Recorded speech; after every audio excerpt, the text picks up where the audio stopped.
আমার অনেক সময় দুঃখ হয়, এক যুবক ভাবির সাথে খারাপ আচরণ করে।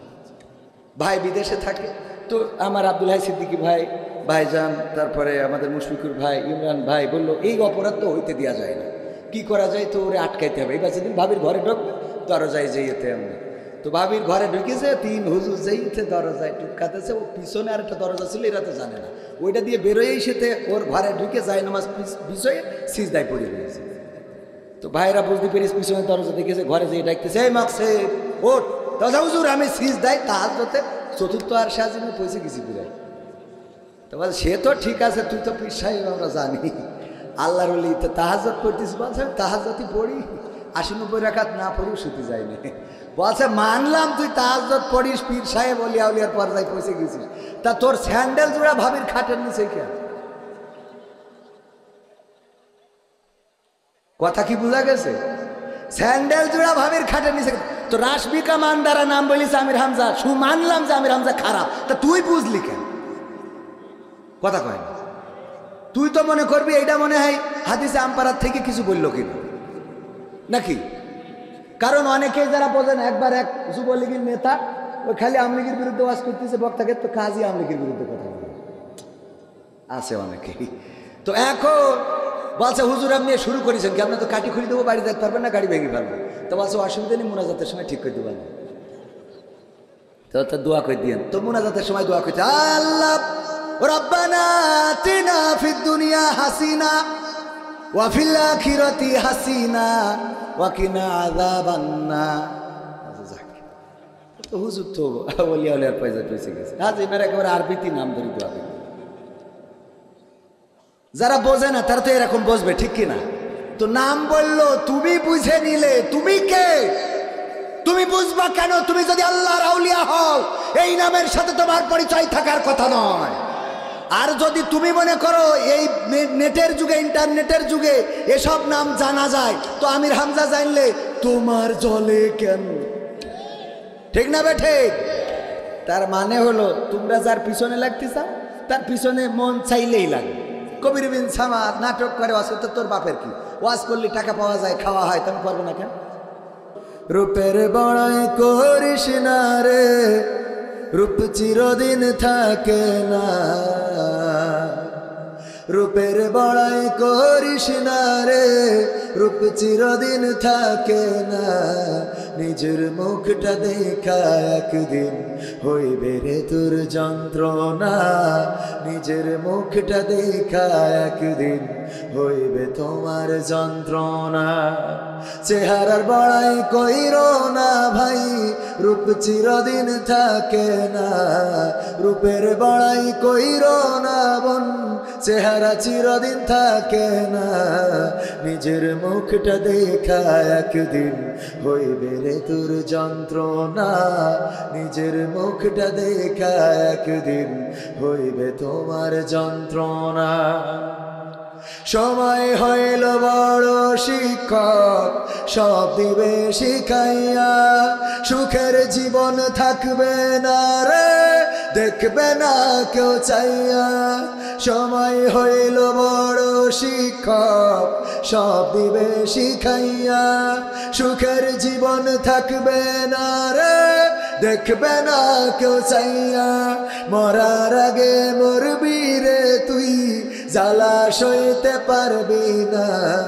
মরার আগে মরবি রে তুই, জ্বালা সইতে পারবি না।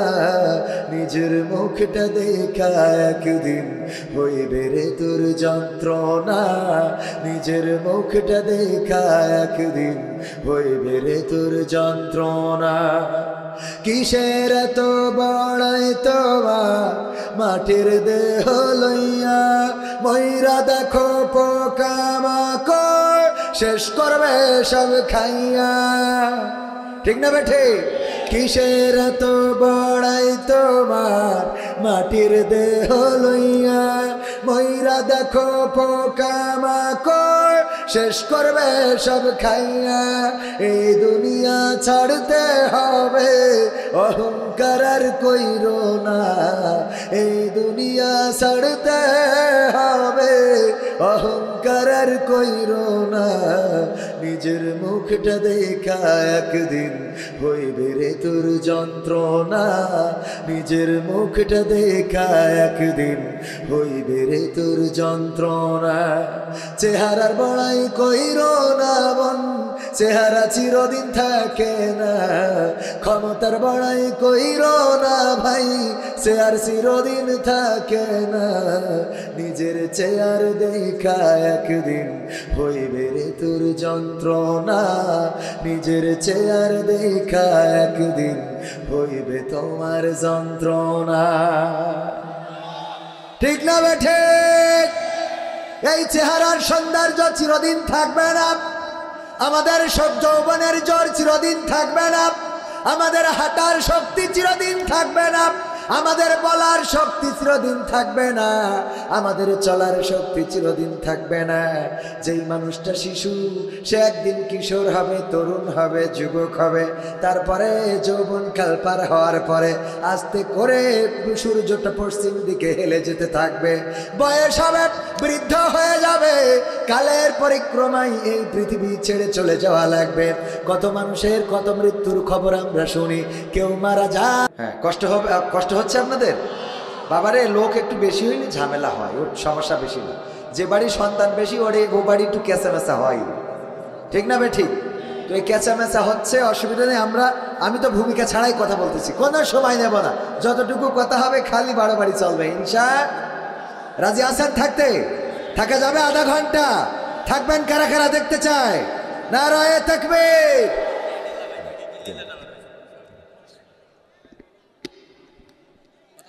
হ্যালো হ্যালো 15, হ্যালো হ্যালো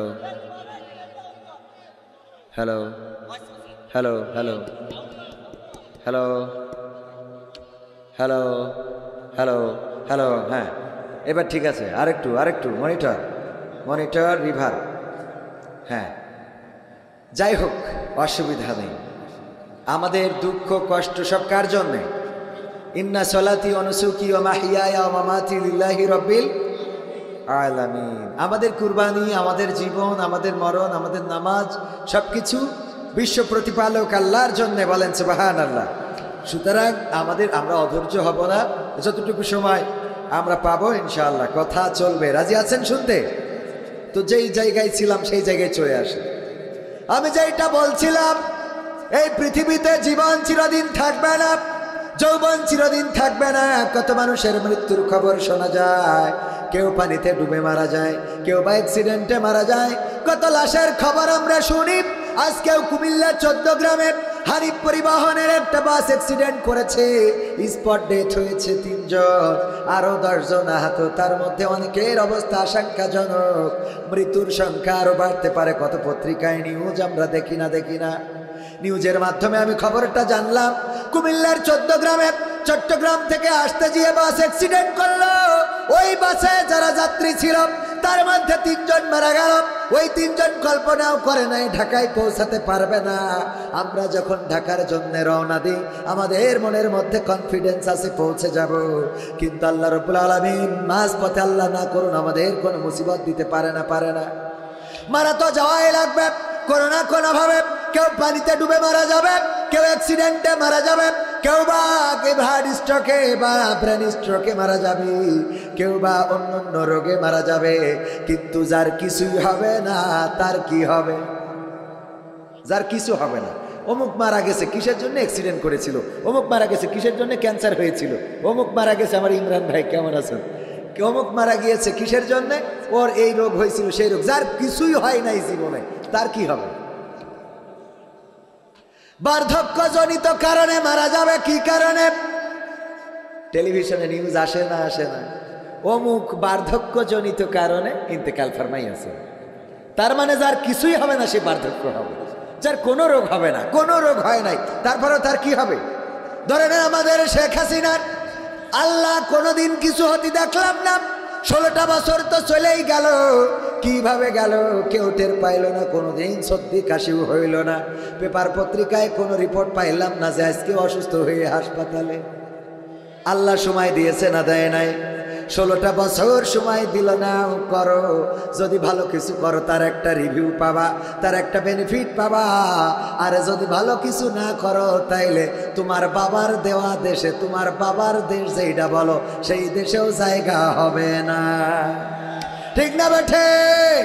ক্ষমতায় কেউ স্থায়ী হয় না, হোক না সে খালেদা, হোক না সে হাসিনা, কিবারে হে না চেয়ারটা চিরকাল থাকে না। ঠিক না বেঠি? মুজিবুর বেশি দিন থাকেনি, জিয়াউর কেউ তো রাখেনি। মুজিবুর বেশি দিন থাকেনি, জিয়াউর কেউ তো রাখেনি। এরশাদ চলে গেছে পৃথিবী ছেড়ে, এরশাদ চলে গেছে পৃথিবী ছেড়ে, কেউ আজ তার কথা কয় না। ঠিক না বেঠে? ক্ষমতায় কেউ স্থায়ী হয় না, হাসিনা ক্ষমতা ধরে রাখতে আয়না ঘর বানিয়েছিল, জনগণের রোশানলে দাদার দেশে পালিয়ে গেল। ডিবি হারুনের পাশে আর, ডিবি হারুনের পাশে আর পরিমণিদের দেখা যায় না। এ ভাই আমি বললো সহ্যের সীমারেখা ছাড়াই যাচ্ছে, আমি নাই দেরি করেছি তা তোরা এত ডিস্টার্ব করবি কেন? ঠিক না ভাই? ঠিক। তবে বলা ছিল 10:30টায় আসবে, আলহামদুলিল্লাহ। আল্লাহ 10:30টায়, ভাই বলা ছিল না 10:30টায় আসেছি, কয়টায়? আলহামদুলিল্লাহ। জবান রক্ষা করার জন্য সর্বোচ্চ চেষ্টা করি, আল্লাহ কবুল করেছেন। যাই হোক ভাই, রিভারটা একটু বাড়ান। শাসা করছে কেন? ঝড় উঠেছে কেনের মধ্যে? একটু ভালো করে দেন। বাইক তো প্রথমে ভালো ছিল, ওই একজন লাথি মাথি দিয়ে শেষ করে দেন। এটা কি দাও? ও কে, কোত্থেকে এলো? হ্যাঁ, কোত্থেকে আসলো? যাই হোক, এতক্ষণ কি করে এ ভাই, এতক্ষণ কি করে? এটা হলো বসুন্তিয়া সদুল্লপুর খানপাড়া যুব সমাজের উদ্যোগে আয়োজিত 3য় বার্ষিক তাফসিরুল কোরআন মাহফিলের শ্রদ্ধাভাজন সভাপতি জনাব আলহাজ ফিরোজ খান সাহেব, যিনি সভাপতি বসুন্তিয়া সদুল্লাপুর খানপাড়া জামে মসজিদের, শ্রদ্ধাভাজন সভাপতি আমার পাশে আছেন। অনেক সুন্দর চেহারা, আল দামাত বারকাতুহুম, আল্লাহ রাব্বুল আলামিন হায়াতে তাইয়্যিবা নসিব করে দিন, বলেন আমিন। এছাড়া বিশেষ বক্তা হিসেবে আলোচনা করেছেন প্রভাষক মাওলানা মুশফিকুর রহমান সাহেব। আমার উপস্থিত আছেন এখানে আমাদের মুশফিকুর ভাই আছেন, আমাদের জনাব ইমরান হুসাইন ভাই, অত্যন্ত দারুণ আলোচনা করেন ইমরান হুসাইন সাইফি ভাই। আলোচনা করেছেন আমার প্রিয় ভাই, ভালোবাসার মানুষ হযরত মাওলানা এম আব্দুল হাই সিদ্দিকী ঝিনেদা। আমি বলেছি ইনাদের এই যে ঝিনেদা যশোরে থাকবে, ঝিনেদার নাম দেবে, এটা হবে না। ঠিক না বে? ঠিক। মানে আমাদের এখানে থেকে লাল ভাই বাড়ি কুষ্টিয়ায়, থাকে যশোরে, ঘর বাড়ি সব এখানে, নাম দেয় কুষ্টিয়া, যশোরেই থাকে। তৈবুর রহমান নাম দেয় সাতক্ষীরা, থাকে কোথায়? যশোরে। আমাদের যশোরে করে খাচ্ছে, সব নাম উল্টো পাল্টা। রবিউল ইসলাম খুলনা, থাকে যশোরে, বাড়ি করে খুলনা, সব প্রমোট করে নিজেদের জায়গা। আমরা এগুলো হয় বিয়ে করি, ঘর জামাই থাকতে হবে, না হলে আউট হতে হবে। কোত্থেকে এলো? যাক আলহামদুলিল্লাহ, আমার ভাই যান দারুণ আলোচনা করেন। আল্লাহ রাব্বুল আলামিন ভাইয়ের কণ্ঠকে ইসলামের জন্য কবুল করে নিন, বলেন আমিন। সম্মানিত ভাইয়েরা আমার, আমি আলোচনার লাইনটা কিছুটা হলেও একটু তার কেটে গেছে। তার কেটেছে না, মানে মাইক্রোফোনেরও তার কেটেছে, লাইনেরও তার কেটেছে। তারপরেও আলোচনা তো করতেই হবে। যেই কথা দিয়ে শুরু করেছিলাম সেটা ছিল যে আমাদের চেয়ারের বড়াই, ক্ষমতার বড়াই চিরদিন থাকে, আমাদের চেহারার বড়াই, চেহারার সৌন্দর্য চিরদিন থাকে না। যেই মেয়েটা অসংখ্য ছেলের ভুল পথে নেওয়ার কারণ, সেই মেয়ের চোখও একদিন ঘোলা হয়ে যায়, চুল একদিন সাদা হয়ে যায়, চোয়ালে একদিন ভাঁজ পড়ে যায়, সোজা মানুষটা কুজা হয়ে যায়। যার দিকে মানুষ চোখ তুলে তাকাতো, এমনভাবে তাকাতো যেন খাইতে পারলে বেঁচে যায়, সেই মানুষটার দিকে কুত্তাও তাকায় না, এমন একটা সময় আসে না? আসে না? সুতরাং এই চেহারার সৌন্দর্য, আমাদের রূপের বড়াই, যৌবনের গরম, ক্ষমতার পাওয়ার সব কিছু ধূলিসাৎ হয়ে যাবে। একদিন কবর দেশের বাসিন্দা হতে হবে। সেই কবরের প্রস্তুতি নেওয়ার দরকার আছে না নাই? সেই কবরে যে যাব, এটার তো টাইম বলা নাই কবে যাব। মুরব্বী যারা আছেন এখানে, অনেকের আপনজন কাছের মানুষ চিরজনমের মতো বিদায় নিয়েছে, অনেকের সন্তান আগে চলে গেছে বাবার কাঁধে খাটিয়া, অনেকের স্ত্রী আগে চলে গেছে বয়সে অল্প ছিল, অনেকের মা বাবা বেঁচে আছে কিন্তু কলিজার টুকরারা নাই। আসার সিরিয়াল থাকলেও যাওয়ার সিরিয়াল নাই, সবাই জানি, কিন্তু মানে কি বলেন? মানি? বাবার লাশ কবর দিয়ে এসে সন্তান খানিক পরে চায়ের দোকানে কাঠ খেলায় মেতে ওঠে, ওঠে না? ওঠে না? বাবাকে মাটি দিয়ে চায়ের দোকানে এসে পরিমণি, নুরালাইলা, এগুলো শাবনূর, আরো কি কি আছে, নাম তো বেশি বলা যাবে না, নাম বললে আবার ঝামেলা। নাম বললি আমার দেখলাম মুহতারাম শ্রদ্ধাভাজন উস্তাদজি শায়েখ মুজাফফর বিন মাহসিন হাফিজাহুল্লাহ, উনি তওবা করাচ্ছেন সহিহ হাদিসের ভিত্তিতে। আমির হামজা কোন নায়িকার নাম বলেছে আপনারা হয়তো অনেকেই জানেন, আমি আসলে নায়িকা চিনি, উনি দেখা হয়নি, কথা হয়নি কোনোদিন। এই নায়িকার নাম বলেছে, ওনার কাছে প্রশ্ন দিয়েছে যে উনি বলেছেন আল্লাহর নাম করে একটু তাকাই দেখবেন, তার থেকে সুন্দরী ছিল হাওয়া আলাইহিস সালাম, মরিয়াম আলাইহিস সালাম, সারা আলাইহিস সালাম, খাদিজা রাদিয়াল্লাহু তাআলা আনহা, ফাতেমা রাদিয়াল্লাহু তাআলা আনহা। এই কথা উনি বলতে যে ওই বিশ্ব সুন্দরী কার কি নাম, আমি রাশমিকা মান্দারা না ইন্দারা এরকম নাম হয়ে থাকতে পারে, এই নাম বলেছে।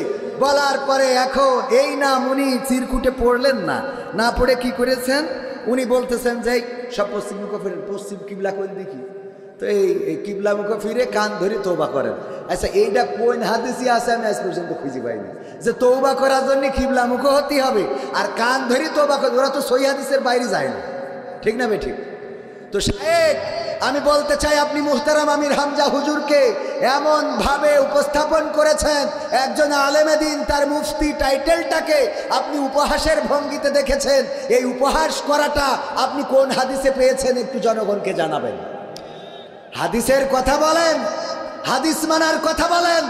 গীবত ছাড়া আপনার আলোচনায় কিছু পাওয়া যায় না, অপরজনের পিছনে লাগা ছাড়া আলোচনায় কিছু পাওয়া যায় না। আমার আল্লাহ বলেছে, ইয়া আইয়ুহাল্লাযীনা আমানু লিমা তাকুলুনা মা লা তাফআলুন, ও ঈমানদারেরা এমন কথা বলো না যা তোমরা কাজে পরিণত করো না। তোমরা রাসূলের হাদিস মানো না, আবার আহলে হাদিস নাম ধরে বসে আছো। আমার রাসূল কাউকে গীবত করতে শেখায় নাই, আমার রাসূল কাউকে কারো নাম কারো টাইটেল উপহাস করতে শেখায় নাই। তোমরা উপহাস করো আর নায়িকার নাম বলার সাথে সাথে তুমি চিনে ফেললে তুমি কোন আল্লাহর ওলি, কথা কয় না। sini ada orang dulu duduk di Malaysia, ada orang boleh angkat tangan, satu orang, ada lagi ya boleh angkat tangan, ada belakang Ustadz saya nama Syahidul Islam. Syahidul Islam baik abang saya, dia dulu duduk di Malaysia, saya punya Ustadz dia. You ada paham kan? Itu paham. Itu dua orang paham. Lain orang tak paham kan? Saya apa cakap? Dua orang, belakang ada satu orang, tiga orang saja paham, lain semua orang tak paham. Saya apa cakap? Betul ya bang? Iya. আমি বললাম যে আমি যা বলছি এই কথাটা এখানে শুধুমাত্র তিনজন ব্যক্তি বুঝতে পারছে, বাকি সবাই কেউ কিছু বোঝে নাই, ঠিক কিনা? এই তিনজন বুঝলো কেন? কারণ ওই তিনজন মালয়েশিয়ার হাজি। কিসের হাজি? তো রাশমিকা মান্দারা নাম বললে তুমি যদি বুঝে ফেলো তাহলে তুমি তো ওই আহমেদ হামজা থেকে বড় হাজি, কথা কয় না। তুমি কোন হাজি আমার সেইটা বোঝাও, যে নাম বললাম আর তুমি চিনে ফেললে তাহলে তো তুমি ওখানে আগে করে আইসাও শয়তান। এরকম এই কথাটা কি আমার কথা যুক্তি ঠিক আছে কিনা ভাই? আমার অনেক সময় দুঃখ হয়, এক যুবক ভাবির সাথে খারাপ আচরণ করে, ভাই বিদেশে থাকে। তো আমার আব্দুল হাই সিদ্দিকী ভাই, ভাইজান, তারপরে আমাদের মুশফিকুর ভাই, ইমরান ভাই বললো এই অপরাধ তো হইতে দেওয়া যায় না, কি করা যায়? তো ওরে আটকাইতে হবে। এবার সেদিন ভাবির ঘরে ঢুকবে, দরজায় যেতে এমনি। তো ভাবির ঘরে ঢুকেছে, তিন হুজুর যেইতে দরজায় টুকাতেছে, ও পিছনে আর একটা দরজা ছিল, এরা তো জানে না, ওইটা দিয়ে বেরোয়েই সেতে ওর ঘরে ঢুকে যায় নামাজ বিষয়ে সিজদায় পড়ে রয়েছে। তো ভাইরা বুঝতে পেরেছে, পিছনে দরজা দেখেছে, ঘরে যেয়ে ডাকতেছে, এই মাকসে ওঠ, দরজা হুজুর আমি সিজদায় তাহাজ্জুদে চতুর্থ আর সাজিনে পয়সা কিছু ঘুরাই। তো বল সে তো ঠিক আছে, তুই তো পীর সাহেব আমরা জানি, আল্লাহর ওলি, তো তাহাজ্জুদ পড়তিস? বলছে তাহাজ্জুদই পড়ি, 80-90 রাকাত না পড়েও শুতে যায়নি। বলছে মানলাম তুই তাহাজ্জুদ পড়িস, পীর সাহেব অলিয়া উলিয়ার পর্যায়ে পৌঁছে গেছিস, তা তোর স্যান্ডেল জোড়া ভাবির খাটের নিচে কেন?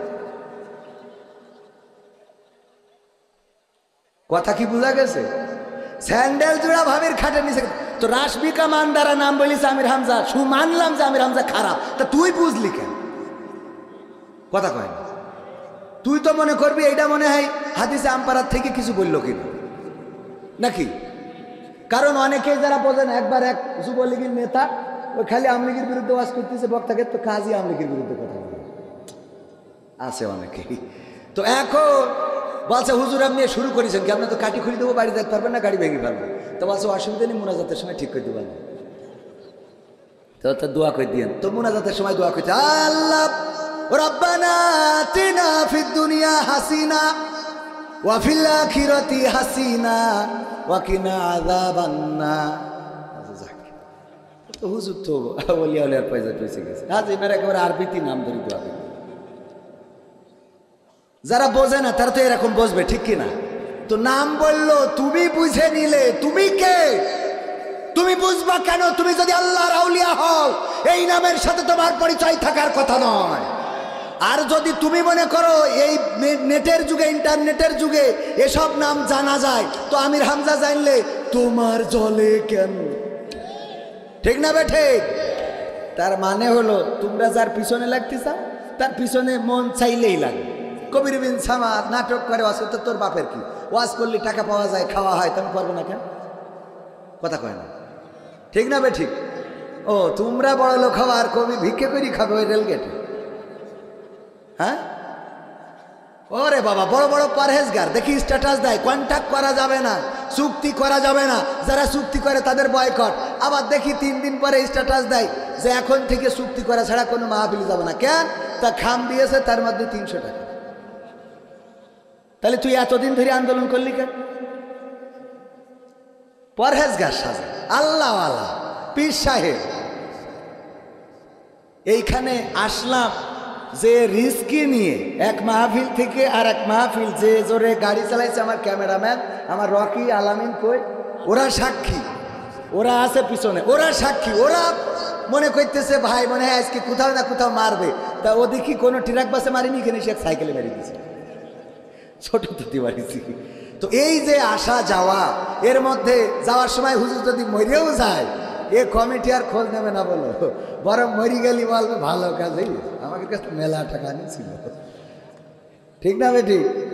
ভাইয়ের আমার, কি হবে বেঁচে থেকে অযথা বিদ্যা শিখে যদি না গড়তে পারি শোষণবিহীন সমাজটাকে? কি হবে বেঁচে থেকে? কি হবে ছাত্র সেজে চুমু খেয়ে সনদ খানা যদি হয় বিদ্যালয়টা পরিমণিদের আড্ডাখানা? কি হবে ছাত্র সেজে চুমু খেয়ে সনদ খানা যদি হয় বিদ্যালয়টা বুবলিদের আড্ডাখানা? এর চেয়ে মরাই ভালো, দেশ ছেড়ে যাওয়াই ভালো, এর চেয়ে মরাই ভালো, দেশ ছেড়ে যাওয়াই ভালো। কি হবে ধোকা দিয়ে বিবেকটাকে?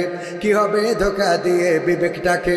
কি হবে বেঁচে থেকে অযথা বিদ্যা শিখে যদি না গড়তে পারি শোষণবিহীন সমাজটাকে? কি হবে বেঁচে থেকে? কি হবে যুবক নামের বোঝা হয়ে এই ধরাতে, যেখানে মা বোনেরা ধর্ষিতা হয় দিনে রাতে? ঠিক না বেঠে? ধর্ষণ আছে না নাই? কি হবে যুবক নামের বোঝা হয়ে এই ধরাতে, যেখানে মা বোনেরা ধর্ষিতা হয় দিনে রাতে? যৌবনের সার্থকতা ঘুচিবে সকল ব্যথা, যৌবনের সার্থকতা ঘুচিবে সকল ব্যথা। পারো যদি বলি দিতে মানুষরূপী পশুটাকে, পারো যদি বলি দিতে মানুষরূপী পশুটাকে? কি হবে বেঁচে থেকে অযথা বিদ্যা শিখে যদি না গড়তে পারি শোষণবিহীন সমাজটাকে? কি হবে বেঁচে থেকে? কি হবে লেখালেখি কলমবাজির ওই মহড়া, সমাজের আসল চিত্র যদি না যাই তুলে ধরা? কথা কয় না? হলুদ সাংবাদিকতা আছে না নাই? আমার দাদার দেশে সাংবাদিক আছে, স্টেজের পরে লাফায়, স্টুডিওতে লাফায়, বলে আমি আজকে কোনো জোরে কথা বলবো না, এই বাংলাদেশ থাকবে না, ইত্যাদি ইত্যাদি কথা। আর আমার দাদার দেশে কত প্রোপাগান্ডা চালালো, এই দেশে নাকি হিন্দু নির্যাতন হচ্ছে, এই দেশে নাকি মুসলমানরা হিন্দুদের আগা কেটে দিচ্ছে। কোনো জায়গায় ঘটিছে? ওই দেশে প্রচার হচ্ছে, এটা জানেন কিনা? বলছে চলো চলো ঢাকা চলো। কেন চলো?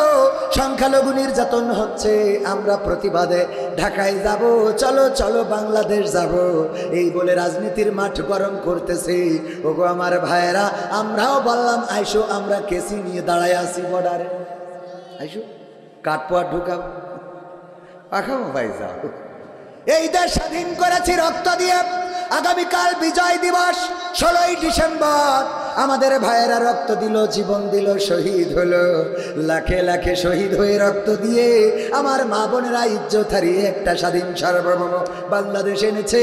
এই বাংলাদেশকে কোনো বাতিলের কাছে, কোনো পরাশক্তির কাছে আমরা ইজারা দিয়ে দেব না। ঠিক না বেঠে? আমরা রক্ত লাগে রক্ত দেব, জীবন লাগে জীবন দেব। কিন্তু আমার দাদাদের বসানো সরকার, দাদাদের বসানো ডাক্তার প্রেসক্রিপশন দাদারা দিত, আর ওই ডাক্তার আমাদের চিকিৎসা দিত। সেই ডাক্তার নিয়ে চলে গেছে, আমাদেরও রোগ ভালো হয়ে গেছে। এখন আর নতুন করে দাদার দেশের ডাক্তার আমাদের দেশে চলবে না। ঠিক না বেঠে? আমি বলি ওগো দাদারা, তোমরা প্রচার করো তোমাদের দেশে। তোমরা বলেছ আমাদের দেশে সংখ্যালঘু নির্যাতন হচ্ছে। আমি বলেছি আল্লাহর কসম করে বলি, সংখ্যালঘু নির্যাতন হচ্ছে না, বরং আমাদের দেশে, এই বাংলাদেশে সংখ্যাগরিষ্ঠ নির্যাতন হচ্ছে, যার বিরুদ্ধে প্রতিবাদ জানানো দরকার। আমরাই প্রতিবাদ করব, কারণ আমাদের, আমি যদি প্রমাণ দিই, 1 নম্বর ব্যক্তি হলেন পীরে কামেল, পীর ওলিয়া উলিয়ার পর্যায়ে পৌঁছে গেছে। আমার বঙ্গবন্ধুর পরিবার ইসলাম প্রচারের জন্য বাংলাদেশে এসেছিলেন, ইসলাম প্রচার করতে এসেছিলেন। সেই পরিবারের সন্তান জননেত্রী শেখ হাসিনা, দেখেন কত বড় আল্লাহওয়ালা। সকালবেলা উঠে আগে যাই নামাজ খোঁজে, তারপরে ফজরের নামাজ আদায় করে, তারপরে কোরআন তেলাওয়াত করে, এরপরে দিনের শুরু করে। আর আমরা তার হেলিকপ্টারে করে দাদার কাছে পাঠালাম। সে সংখ্যালঘু না সংখ্যাগরিষ্ঠ? কথা কয় না, কি গরিষ্ঠ? সংখ্যাগরিষ্ঠ। 2 নম্বর আউলিয়া পীরে কামেল হযরত শামীম ওসমান হাফিজাহুল্লাহ। দেখেন কত রাকাত, 80 রাকাত, 90 রাকাত তাহাজ্জুদের নামাজ না পড়ে ঘুমোতে যায় না। কত বড় পরহেজগার আল্লাহ, এত বড় তাহাজ্জুদ গুজারি। আমি গোটা মাসেও তো 80 রাকাত 90 রাকাত দূরের কথা, 8-10 রাকাত তো তাহাজ্জুদ পড়া হয় না। ওয়াজ করে গাড়ি চালাই, বাড়ি জাতি জাতি তো ফজর হয়ে যায়, এর মধ্যে তাহাজ্জুদ পড়বো কখন? আর আমার শামীম ওসমান কত বড় আল্লাহওয়ালা, 80 রাকাত 90 রাকাত তাহাজ্জুদ পড়ে। এই পীর সাহেবকে পর্যন্ত আমরা বুরখা পরায়ে বিদায় করলাম। তাহলে 2 নম্বর আউলিয়া, সেও সংখ্যাগরিষ্ঠ না সংখ্যালঘু? সংখ্যাগরিষ্ঠ। 3 নম্বর আউলিয়া হযরত সালমান এফ রহমান হাফিজাহুল্লাহ। দেখেন দরবেশ বাবা বলে অনেকেই তার মৌজেজা দেখেছিল বাংলাদেশে যারা শেয়ার ব্যবসা করে, কত সুন্দর করে শেয়ার কেলেঙ্কারি করলো, মৌজেজা দেখাই। আমার মুসা আলাইহিস সালাম নদীর মধ্যে রাস্তা বানাই দেখাই দিল, ইব্রাহিম আলাইহিস সালাম আগুনের মধ্যে ফুল বাগান বানালো, আর আমার মুসা আলাইহিস সালাম পুড়ে গেল তুর পাহাড় পুড়ে গেল, কিন্তু মুসা পড়লো না। আমার নূহ নবী কিস্তি বানালো, আর আমার ইউসুফ আলাইহিস সালাম কূপের মধ্যে পড়ে গেল, সেখান থেকেও মুক্তি পাইল। তারপরে এমনি ভাবে এক এক নবীর মৌজেজা এক এক রকম ছিল। মুসা আলাইহিস সালাম লাঠি ছেড়ে দিলে লাঠি সাপ হয়ে যেত, হাতের মধ্যে ঢুকাইলে আগুন জ্বলতো। আর আমার দরবেশ বাবা শেয়ার বাজারে গেল, আর শেয়ার বাজার অমনি লুটপাট হয়ে গেল। সবাই জোরে জোরে বলেন সুবহানাল্লাহ। এই সুবহানাল্লাহ কুল খারাপ, নাউযুবিল্লাহ। এই দরবেশ বাবা এত বড় আউলিয়া যে শেয়ার বাজার কেলেঙ্কারি করে দিল মৌজেজা দেখায়, আর আমরা তার তাড়ালাম। এমনকি নূহ নবীর কিস্তিতে চড়ার পরে দাড়ি পর্যন্ত রাখলাম না। সে সংখ্যালঘু না সংখ্যাগরিষ্ঠ? 4 নম্বর আউলিয়া হযরত ওবায়দুল কাদের রাহিমাহুল্লাহ। খেলা হবে, পালাবো না, প্রয়োজন হলে ফখরুলের বাসায় গিয়ে উঠব। এই আল্লাহর ওলি গৌর গোবিন্দের মতো কোথায় হারায় গেল, বলল পালাবো না পালাবো না। সেই আল্লাহর ওলিও চলে গেল কোথায়, এখনো দেখা মিলল না। অনেকের তো মাঝে মাঝে দেখা যায় আমেরিকায়, মাঝে মাঝে দেখা যায় লন্ডনে, মাঝে মাঝে জেলখানায়, মাঝে মাঝে কেউ ডিম খায় উপর দেবা নিচে দিয়ে। কিন্তু ভাইয়েরা আমার, এই আল্লাহর ওলির এখনো পাইলাম না। এই লোক সংখ্যাগরিষ্ঠ না সংখ্যালঘু? সংখ্যাগরিষ্ঠ।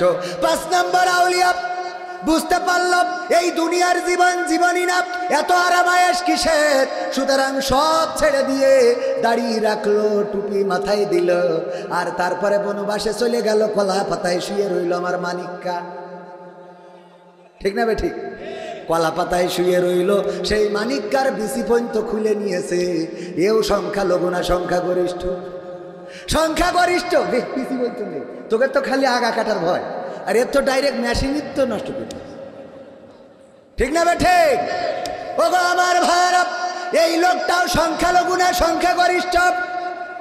সংখ্যাগরিষ্ঠ। তারপরে ইনু মেনন কত বড় পরহেজগার। দেখেন আল্লাহর মানত না, বামপন্থী দল করে। সেই লোকগুলো একবার সাদা কাপড়ের কাপড় পরে একবার বা 2-5 বার গিয়েছে মক্কায়, মক্কা মদিনা তাওয়াফ করে এসেছে, রাসূলের রওজায় সালাম দিয়ে এসেছে। এই ইনু মেননেরও আমরা ধরে রাখিছি। আরাফাত, ব্যারিস্টার সুমন সহ কত ডজন, 3 ডজনেরও বেশি আল্লাহর ওলি পলক টলক সহ সব রাখলাম জেলখানায়, ডিম দিলাম। ও আমার ভাইয়েরা, এরা একটাও সংখ্যালঘু না, বরং সংখ্যাগরিষ্ঠ। বলেন ঠিক কিনা? সুতরাং নির্যাতিত হচ্ছে সংখ্যাগরিষ্ঠ, আর আমার দাদারা বলে সংখ্যালঘু নির্যাতিত হচ্ছে। আল্লাহর কসম করে বলি, আমার দেশের হিন্দুরা, বৌদ্ধরা, খ্রিস্টানেরা ডিমের মধ্যে কুসুমটা যেমন সংরক্ষিত থাকে, বাংলাদেশে তেমন মুসলমানদের কাছে হিন্দু, বৌদ্ধ, খ্রিস্টান সংরক্ষিত আছে। বলেন ঠিক কিনা? আমার দেশের মুসলমানেরা এবার নির্বাচনের পরে নাই, বরং সরকারের পতনের পরে আমার দেশের কোরআনের হাফেজেরা, আমার দেশের আলেমেরা, আমার দেশের ইসলামী আন্দোলনের নেতা কর্মীরা, আগে আমার মা বলতো মূর্তির দিকে তাকাবা না, মূর্তি পূজার নিকটবর্তী হবা না, ওই দিকে যাবা না। কিন্তু আমাদের নেতা কর্মী, মাদ্রাসার ছাত্র, কোরআনের হাফেজ এবার যেন কোনো ষড়যন্ত্র করে যেন মূর্তি না ভাঙে, তার জন্য রাত জেগে জেগে তাদের প্রতিমা পাহারা দিয়েছে। বলেন ঠিক কিনা? পাহারা দিয়েছে। শুধু তাই নাই, আমাদের নেতারা যে ওম শান্তি নমো নমো পড়ি ফেলাইয়ে যাবে গে। ঠিক না বেটি? পড়েছে না পড়ে নাই? ওখানে যে ওম শান্তি নমো নমো কত কি পড়ে ফেললো, কত উদারতা আমরা দেখালাম, যে ওখানে যে ওম শান্তি নমো নমো পড়ে দিলাম। এরপরেও যখন দাদার দেশে এই অপপ্রচার হয়, এরা সাংবাদিক না, এরা মূলত অর্থেই হলো সাংবাদিক নামের কুলাঙ্গা। ঠিক না বেঠে? সাদাটারে কালো বানায় আর কালোটারে সাদা বানায়। এই জাতীয় ভারতের প্রেতাত্মা প্রথম আলো এবং স্টার জলসা বাংলাদেশে এখনো আছে। এখনো আমার দাদার দেশের দালালেরা এই জমিনে আছে না? না আছে না নাই? তাদেরকে এই জমিনে তারা থাকবে, বসবাস করবে, কিন্তু প্রকৃত অর্থে সোজা পথে চলা লাগবে। আর একটা কথা শুরুতেই বলে রাখি ভাইয়েরা আমার, যারা মনে করেন স্বাধীনতা এসেছে 5 তারিখে, আমি বলি এখনো স্বাধীনতা আসে নাই। এই বাংলার জমিন এখনো স্বাধীন হয় নাই, এই আল্লাহর জমিন এখনো স্বাধীন হয় নাই। 5 তারিখে স্বাধীনতা আসে নাই, বরং 5 তারিখে স্বাধীনতা কেমন করে আনতে হয় সেই রাস্তাটা দেখিয়ে দিয়ে গেছে। বলেন ঠিক কিনা? স্বাধীন তো হবে সেই দিন যেদিন এই বাংলার আকাশে কালেমার পতাকা উড়বে পথ করে। স্বাধীন তো হবে সেই দিন যেদিন বাংলাদেশের সংসদে আল্লাহর কোরআনটা বসানো হবে, আল্লাহর কোরআনের আইন দিয়ে যেদিন এই দেশ পরিচালিত হবে, সেই দিন প্রকৃত অর্থে দেশটা স্বাধীনতা পাবে। ঠিক না বেঠে? এখনো স্বাধীন হয় নাই। স্বাধীনতা কিভাবে আনতে হয় সেই রাস্তা দেখিয়ে দিয়েছে আমার আবু সাইদ, আমার শান্ত, আমার মুগ্ধ, আমার ইয়ামিন। তারা দেখিয়েছে যে এই রাজপথ ছাড়া যাবে না, বরং বাতিলের সামনে, বুলেটের সামনে, বন্দুকের সামনে, গুলির সামনে বক্ষ পেতে দিতে হবে। জালিমের গুলি আমাদের বক্ষ ছেদ করে পিছন দিয়ে বের হয়ে যেতে পারে, আমাদের রক্ত জমিনে পড়তে পারে, জমিন ভেসে যেতে পারে, সেই রক্তের সাগরে সাঁতার কাটা লাগতে পারে। সাঁতার কেটে কেটে একটি বিপ্লবী কালেমার পতাকা বাংলার জমিনে উড়ানোর রাস্তা দেখিয়ে দিয়ে গেছে, বলেন ঠিক কিনা? আমরা সেই রাস্তা দিয়ে হাঁটতে হবে কোরআনের রাজ কায়েম করার জন্যে। কোরআনের সাথে যদি কেউ দ্বন্দ্ব করে তাদের সাথে আপোষ করা যাবে। কোরআনের সাথে যারা করবে দ্বন্দ্ব তাদের সাথে কবু হবে না আপোষ। কোরআনের সাথে যারা করবে দ্বন্দ্ব তাদের সাথে কবু হবে না আপোষ। জেল জুলুম হলেও হবে, জেল জুলুম হলেও হবে, বিবেকের কাছে তবু রব নির্দোষ। আমার রবের কাছে রব নির্দোষ, মহান প্রভুর কাছে রব নির্দোষ। কোরআনের সাথে যারা করবে দ্বন্দ্ব তাদের সাথে কবু হবে না। বলেন, কোরআনের কথা যারা বলে যায় আজ তাদের দমাতে কত ফন্দি, কাউকে ধরে নিয়ে দিয়েছে ফাঁসি, কাউকে রেখেছিল বন্দি। ঠিক না বেঠে? কোরআনের কথা যারা বলে যায় আজ তাদের দমাতে কত ফন্দি, কাউকে ধরে নিয়ে দিয়েছে ফাঁসি, কাউকে রেখেছিল বন্দি। হক কথা বললেই জ্বলে যায় গা, কোরআনের কথা সইতে পারে না। হক কথা বললেই জ্বলে যায় গা, কোরআনের কথা সইতে পারে না। জানি না তাদের আমাদের পরে কেন এত আক্রোশ। জেল জুলুম হলেও হবে, জেল জুলুম হলেও হবে, বিবেকের কাছে তবু রব নির্দোষ। আমার রবের কাছে রব নির্দোষ, মহান প্রভুর কাছে রব নির্দোষ। কোরআনের সাথে যারা করবে দ্বন্দ্ব তাদের সাথে কবু হবে না। কোরআনের কথা আজ বলতে গেলে আসছে বাধা কত ভাবে, কোরআন প্রেমিক বিনিময়ে আনব বিজয়। হক কথা বলতে করি না কো ভাই, জীবনের বিনিময়ে আনব বিজয়। বুকে আছে শক্তি, অন্তরে আছে সাহস। আছে জেল জুলুম হলেও হবে, জেল জুলুম হলেও হবে, বিবেকের কাছে তবু রব নির্দোষ। আমার রবের কাছে রব নির্দোষ, মহান প্রভুর কাছে রব নির্দোষ। কোরআনের সাথে যারা করবে দ্বন্দ্ব তাদের সাথে কবু হবে না। আপোষ কি করা যাবে? যদি আমাদের বাবা হয়, যদি আমাদের দাদা হয়, যদি আমাদের নানা হয়, যদি আমাদের আপনজন হয়, কোরআনের সাথে যারা দ্বন্দ্ব করবে তাদের সাথে আপোষ করা যাবে না। আল্লাহ রাব্বুল আলামিন পবিত্র কোরআন দিলেন এই সমাজে শান্তির জন্যে। ওগো আমার ভাইয়েরা, চোর যদি চুরি করে তার শাস্তিটা কি? হাত কেটে দাও। আমি যদি বুসা হাত নিয়ে এসে বলতাম, ওগো আমার ভাইয়েরা, কেউ চুরি করবেন না, চুরি করা গুনাহের কাজ, আর কোরআনের আইন কায়েম বাংলাদেশে আছে, সুতরাং কেউ যদি চুরি করে তার হাতের কবজি থাকবে না। তাই দয়া করে কেউ চুরি কইরো না।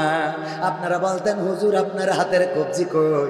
আমি বলতাম, আমার আব্বা আখ লাগিয়েছিল, সেই আখ মাড়াই করার জন্য মেশিন এনেছিল, মেশিনের মধ্যে আমাকে আখ ঢুকাতে দিয়েছিল।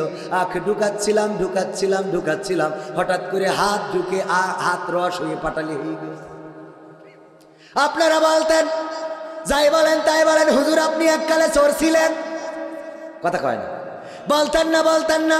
আমার সভাপতি বসা যদি হাতের কবজি একটা না থাকতো তাহলে আপনারা বলতেন নিশ্চয়ই এই সভাপতি এক আমলে চোর ছিল। ওগো আমার ভাইয়েরা, 350 আমার দেশের 300 সংসদীয় আসনের এমপিরা পলাতক হয়ে গেল। আল্লাহর ওলিরা, পরহেজগারেরা, ওদের যদি এখন ধরা হয়, দুর্নীতি করেছে না করে নাই?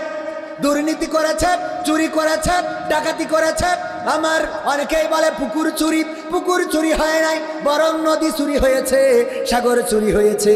ওগো আমার ভাইয়েরা, সুতরাং এই চুরি ঠেকানো, এই চুরির শাস্তি হিসেবে যদি ওদের ধরা হতো আর হাতের কবজি যদি কাটা হতো, এরপরে যদি এসে বলতো খেলা হবে, আপনারা বলতেন হবে না, কারণ আপনি যা চোর চিনা শেষ।